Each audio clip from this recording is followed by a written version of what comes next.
Les attentats de Paris sont une tragédie absolue, mais c'est aussi une succession de détails qui laissent beaucoup de questions en suspens.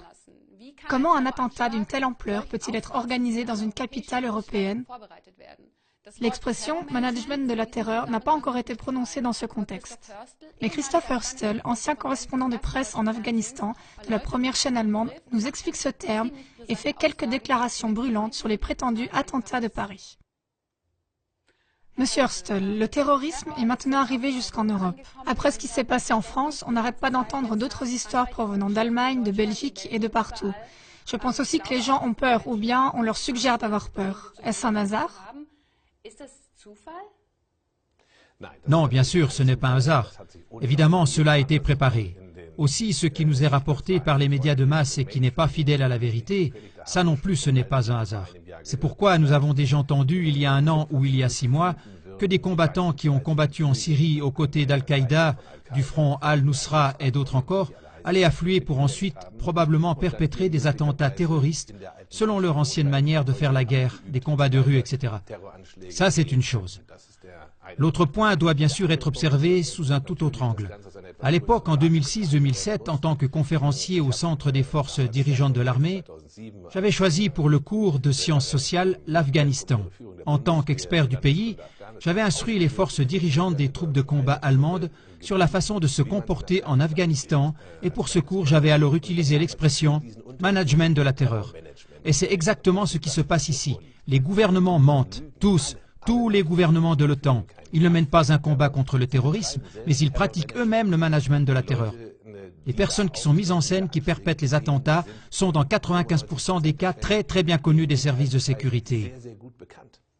D'où est-ce que les services de sécurité les connaissent? On entend tout le temps dire que les services secrets sont exactement au courant de ces prétendus terroristes. Mais c'est bien normal que les services secrets surveillent les terroristes présumés. Par conséquent, ils savent où ils se trouvent. N'est-ce pas normal? Alors tous ceux qui ont fait la surveillance jusqu'à maintenant devraient être virés, par exemple dans le cas de Paris, parce que visiblement ils n'ont pas eu beaucoup de succès avec leur surveillance. Oui, mais que devons-nous faire? Ce n'est pas parce que quelqu'un est un terroriste présumé qu'on doit aussitôt l'enfermer. Sinon, il y aurait de nouveau de grands cris. Et d'où sortent-ils ces informations? La surveillance de ces cercles est sans faille. Ils ne peuvent même pas éternuer sans que les services secrets ne soient au courant. Donc, si quelque chose se passe, nous savons qu'ils sont impliqués. Et le problème, c'est que nous savons aujourd'hui que l'État islamique, AIES, ISIS, EI, peu importe quelle abréviation on leur donne, on ne pourrait pas les imaginer sans la CIA, qui a commencé à entraîner des parties importantes de ses troupes en Jordanie il y a quelques années. Et ce qui se passe maintenant, c'est qu'ils arrivent ici en Europe parce que les managers le veulent ainsi. Ils ont pour cela des motifs très concrets. Nous nous trouvons devant un crash financier et nous avons d'énormes problèmes de politique intérieure, de politique monétaire, de politique financière, de politique économique et nous ne voudrions pas que la population se défoule sur le gouvernement comme celui-ci le mériterait. Alors on les distrait avec ce genre d'attentat. L'attentat de Paris sur Charlie Hebdo est très clairement un attentat terroriste manipulé. Il y a assez d'indices pour cela. Non seulement les auteurs étaient connus des services secrets, mais justement la carte d'identité laissée dans la voiture, c'est une chose qu'aucun braqueur minable n'aurait faite. En principe, on devrait trouver tout le déroulement étrange. Les témoignages personnels au sujet des auteurs sont étonnamment positifs. Tout cela n'est pas cohérent. Et ensuite, nous avons un écho médiatique indiscutablement cohérent qui semble convenu et finalement, nous avons l'écho politique. En Allemagne, les droits des citoyens sont restreints, ainsi que le droit pour avoir un passeport. Et tout ça, ça a été tout réglé en un rien de temps. Mais ça, c'est peut-être quand même nécessaire. Je veux dire... C'est nécessaire. Si on veut avoir les terroristes sous contrôle, vous dites qu'il y a une surveillance sans faille. Par conséquent, on aurait déjà pu tout maîtriser au préalable, dans le cas de Paris. En effet, en Allemagne, on voit maintenant toujours plus, par exemple, actuellement dans une situation à Berlin, qu'il y a eu une intervention où on a arrêté 2 Turcs. On a aussi une intervention à Wolfsburg, ce qui veut dire qu'on voit quand même que nos forces de police sont en alerte antiterroriste. Ils sont en alerte et un gouvernement qui pratique le management de la terreur via le ministre de la Défense, le ministre des Affaires étrangères et le ministre de l'Intérieur, ce sont ces trois qui, dans tous les pays de l'OTAN, sont coupables et devraient être mis en prison. Bien sûr, ils vont réfléchir comme « quand allons-nous mettre en œuvre un attentat terroriste ? Nous allons y recourir lorsque nous aurons l'impression que la population devient nerveuse d'une manière ou d'une autre parce que le système politique de son pays ne lui convient pas. Ils le mettront en œuvre lorsqu'ils auront l'impression qu'ils en ont besoin parce qu'ils n'arriveront pas à faire passer certaines restrictions des droits civiques ou des lois hostiles à la démocratie. » Donc encore plus de surveillance, etc. ou d'autres choses semblables comme par exemple la loi sur les passeports qui a été adoptée.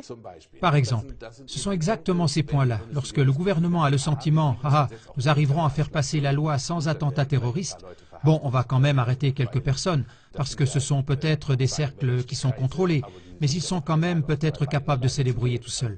Donc, le management de la terreur est un business très compliqué. On connaît cet exemple dans le cas de la NSA, où les services secrets intérieurs, les services de la sécurité du territoire, avaient de toute évidence comme habitude de coopérer avec un groupe de tueurs d'extrême droite. Et ça, c'est de ces problèmes qu'il s'agit là. Si on regarde où cela nous mène à l'avenir, on a juste besoin de regarder quelles sont les données générales. Si on a une crise, alors le gouvernement s'assure qu'elle garde la population dans la confusion par ce genre d'attentats orchestrés. Et ça, c'est en principe du point de vue du management. Des attentats autorisés, les personnes qui se promènent par là... Ce sont là quand même des accusations virulentes. Oui, c'est une accusation extrêmement virulente. Il serait temps qu'elle se fasse entendre de plus en plus fort. Le sujet du management de la terreur, je l'ai enseigné à l'époque aux soldats et j'en ai aussi donné une définition. C'est justement l'instruction, l'armement, l'approvisionnement donné, le paiement, le personnel politique et aussi les mesures disciplinaires. Il y a des lancements de drones US au Yémen où les troupes d'Al-Qaïda qui réussissaient ne voulaient pas obéir. Alors justement, certaines de ces personnes qui n'ont pas voulu obéir aux ordres ont dû être éliminées, etc. C'est un business très violent, sanglant, et ça englobe des victimes humaines dans les populations innocentes de ces pays où cela se déroule, comme par exemple maintenant justement à Paris. Est-ce que cela fonctionne? Apparemment cela fonctionne. Comme nous le voyons, l'attention de tout le monde est détournée. Le président français Hollande, qui est absolument impopulaire et qui était à 13%, a connu d'un coup une augmentation de sa popularité qui est passée à 29%. On se trouve en plein dans un vol à hauteur de billions par la mafia financière dirigée par la Banque centrale européenne pour acheter à grande échelle des papiers sans valeur, de façon à ce que la Suisse fuit l'euro avec effroi, et ainsi entraîne tout le navire à chavirer. Et ça, on doit bien sûr absolument le détourner. On ne peut pas laisser les gens venir à l'idée de vouloir tout d'un coup s'attaquer à la mafia financière. Ce serait vraiment déplacé. C'est pour cela qu'on a besoin d'une attaque terroriste. Merci beaucoup, Monsieur Hostel. Est-ce donc juste une diversion ou un terrorisme aux motivations vraiment religieuses? Car effectivement, une étude nous parvient d'Europol pour l'année 2013 qui dit que les musulmans ne seraient responsables que de 2% des attaques terroristes des 5 dernières années. Et si on regarde l'année 2013 de plus près, on voit 152 attaques terroristes dont seulement 2 avaient des motifs religieux et 84 des motivations nationalistes ou séparatistes.